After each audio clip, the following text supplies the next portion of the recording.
بسم اللہ الرحمن الرحیم۔ السلام علیکم۔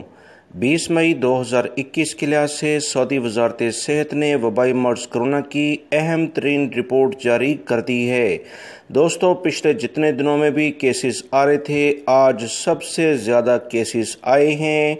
1330 افراد پچھلے 24 گھنٹے میں سعودی عرب میں کرونا میں مبتلا ہو چکے ہیں۔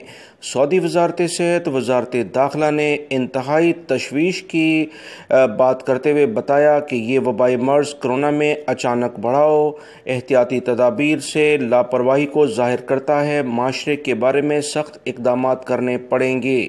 سعودی وزارت صحت کی جانب سے جو تازہ ترین رپورٹ جاری ہوئی ہے، اس کے مطابق 13 افراد پچھلے 24 گھنٹوں کے دوران سعودی عرب میں انتقال بھی کر گئے ہیں۔ انا للہ و انا الیہ راجعون۔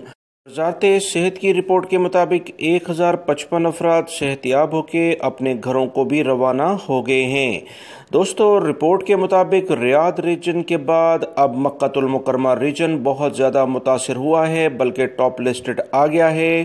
مکہ المکرمہ ریجن، جس میں جدہ بھی شامل ہے، 381 کیسز یہاں پر دیکھے گئے ہیں۔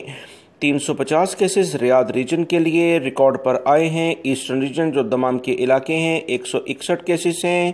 مدینہ منورہ ریجن میں 115، اسیر ریجن میں 77، جازان ریجن میں 72، تبوک ریجن میں 41، قسیم ریجن جس میں بریدہ عنیزہ دونوں شامل ہیں 41 کیسز ہیں۔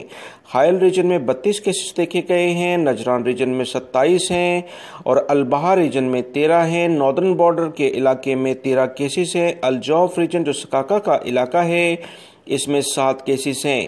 سعودی وزارت صحت کی رپورٹ کے مطابق 8629 ایکٹیو کیسز سعودی عرب میں موجود ہیں، جبکہ 1365 افراد انتہائی بری کنڈیشن میں ہیں۔ ان کے لیے خصوصی طور پر دعا کی جائے۔